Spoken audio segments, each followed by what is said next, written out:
Hello guys, welcome to my channel. Today in this video I will show you how to change folder color in Outlook.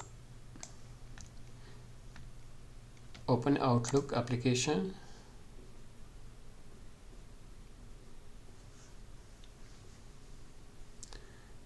Go to folder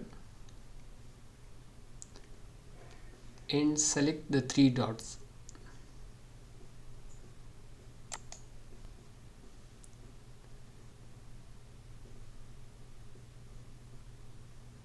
And select change color and then choose a color.